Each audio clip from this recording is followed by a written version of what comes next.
Welcome back, everyone, to another deep dive. Today we're looking at a paper that really caught our eye. It's all about sampling in combinatorial spaces with SurVAE Flow Augmented MCMC. Yeah. That's the title of the paper. Right. We want to kind of unpack how this method uses these SurVAE flows Yeah. to generate samples from these complex discrete distributions. Yeah. It's interesting because in so many different fields, Right. from statistical mechanics to machine learning, we're dealing with these systems that just have like a vast number of possible configurations. Right. And each of those configurations has a certain probability of occurring. So Right. we need a way to efficiently generate samples that accurately represent this probability distribution. That's a hard problem. Okay. And that's where these traditional methods like Hamiltonian Monte Carlo or HMC, they often run into some trouble. Yeah, okay. HMC is great for continuous spaces, but when we move into this discrete world, things get a lot harder. Yeah, it's kind of like HMC is swimming in a nice smooth pool versus trying to navigate like a rocky terrain. Exactly. Right. So this paper comes in with this new approach using these SurVAE flows. And it kind of builds this bridge between the continuous and discrete realms. That's a very cool idea. Can you tell us more about how this bridge works? Sure. At the heart of this method lies the idea of normalizing flows. These are essentially a series of transformations that carefully mold and reshape one probability distribution into another. Like imagine you're taking some complex, jagged object and smoothing it out, making it a lot easier to work with. Right, like molding clay. Exactly, like molding clay. And these flows, they've already been really useful in continuous domains. And so this paper cleverly extends their use to the discrete world using these SurVAE flows. So SurVAE flows are the key here. They create this continuous embedding of the discrete space. Right. So we're taking this problem and transforming it into this smoother, more continuous form. How do they actually do that? Well, the key is combining two really powerful tools. The first one is surjective transformations. Think of that as mapping elements from a larger set onto a smaller set. And then we use these deep neural networks, which are just these incredibly versatile function approximators by carefully constructing these SurVAE flows.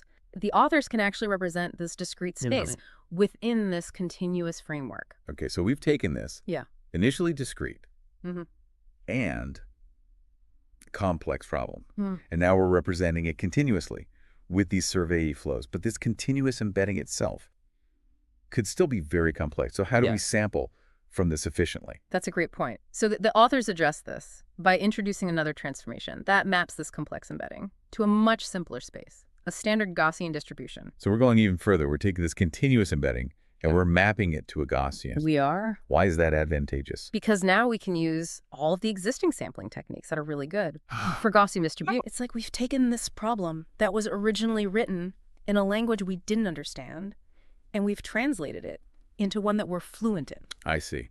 So we've gone from this tangled mess in the discrete world, smoothed it out with SurVAE flows, and then mapped it onto this familiar Gaussian landscape. Okay. But how do we find this magical transformation? It's all about learning the optimal transformations. So the authors use a technique that minimizes the KL divergence between the transformed distribution and this target Gaussian. So basically finding the transformation.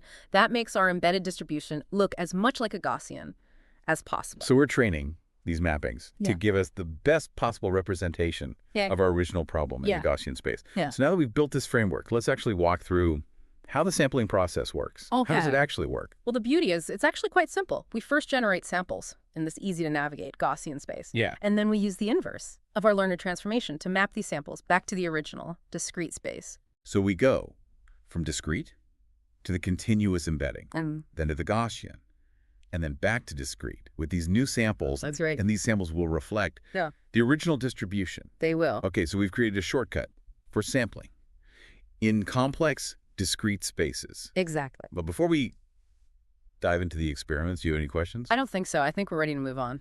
Okay.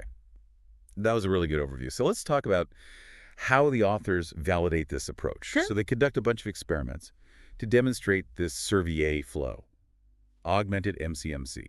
Can you walk us through some of the key results? Of course, the authors apply their method to a range of problems, both synthetic and real world, showcasing its versatility and effectiveness. So they start with a simple example. discretized Gaussian mixture models, which are essentially combinations of multiple Gaussian distributions, and the task is to effectively sample from this mixed distribution, which can be quite complex. So how did the method perform in this setting? Right, so traditional methods, they tend to get stuck in one of the modes, or they take a very long time. To explore the entire distribution, the SurVAE Flow Augmented MCMC method successfully approximates these complex distributions and generates samples that accurately represent the underlying structure. So it's much more efficient. Did they explore any real-world applications? Absolutely. So they applied their method to this classic problem in image processing, denoising corrupted MNIST images. So MNIST is this data set of handwritten digits. It's widely used as a benchmark in machine learning. And in this experiment, they use the Ising model to represent the noisy images. The Ising model. That's interesting. Why do they choose that? Well, it's commonly used to model magnetic systems, but they applied it to image denoising, and then they used the SurVAE Flow Augmented MCMC to sample from the posterior distribution and effectively denoise the images. Okay, and what were the results? The results were really remarkable. The SurVAE Flow method not only produced these high-quality reconstructions of the noisy images, but it also had a much higher effective sample size, or ESS, compared to traditional MCMC methods. What's ESS? It measures how many independent samples we're getting from our Markov chain. It's a key indicator of sampling efficiency. So it was more efficient? Yeah. And better results? Much better. Okay. Any other applications? Yeah. They also applied their method to a problem called quantized logistic regression, which is very relevant to machine learning. And in quantized logistic regression, the model's parameters are restricted to a discrete set of values, which make training harder. The setting is closely related to quantized neural networks, where we quantize the parameters to reduce memory footprint and computational cost. So how did it perform? Once again, it outperformed traditional approaches, particularly in high-dimensional settings. Okay, so we've seen it work with these complex distributions, denoising images, and training these quantized models. Any other problems they looked at? Yes, they tackled a problem called Bayesian variable selection. So imagine you have this data set with many variables, and you want to identify the most relevant ones for predicting an outcome. That's Bayesian variable selection.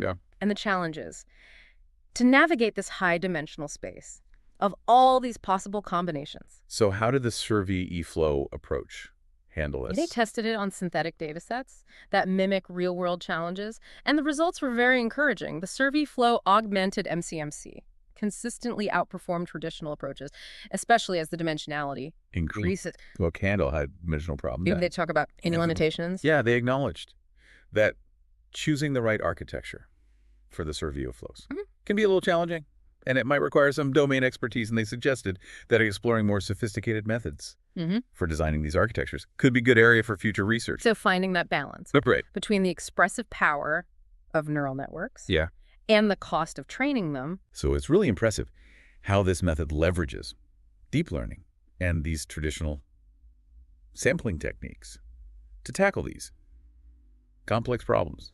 I'm curious what the authors discuss. Any future directions? For this method? They did so. While their work focuses mainly on demonstrating the effectiveness, they did highlight its potential in different fields. For example, they suggested this method could be useful in areas like statistical mechanics. That makes sense. Because we have so many possible states. Right, and efficiently sampling from those distributions is really important for understanding the properties. Any other areas they mentioned? Yeah, they also mentioned Bayesian inference for high-dimensional models. So in Bayesian inference, we often want to estimate the posterior distribution of model parameters. Give us some data. And when we have lots of parameters, traditional methods can be very expensive. So the SurVAE Flow Augmented MCMC could offer a more efficient way to explore those spaces. It seems like this could be a real game changer in lots of fields that use sampling. It's really interesting to see how deep learning is improving these statistical methods. Is opening up all sorts of possibilities. So this has been a really insightful deep dive into this new method for sampling in these combinatorial spaces. And the authors have really shown us how effective and versatile this SurVAE Flow Augmented MCMC is. Absolutely. And I think this research has the potential to really change how we do sampling in all kinds of fields. This is a big step forward in our ability to tackle these complex sampling problems, and I'm excited to see where it goes from here. So this concludes our deep dive into this fascinating paper. We encourage you to check it out if you want to learn more about SurVAE Flows. And thanks for joining us. And until next time, keep exploring.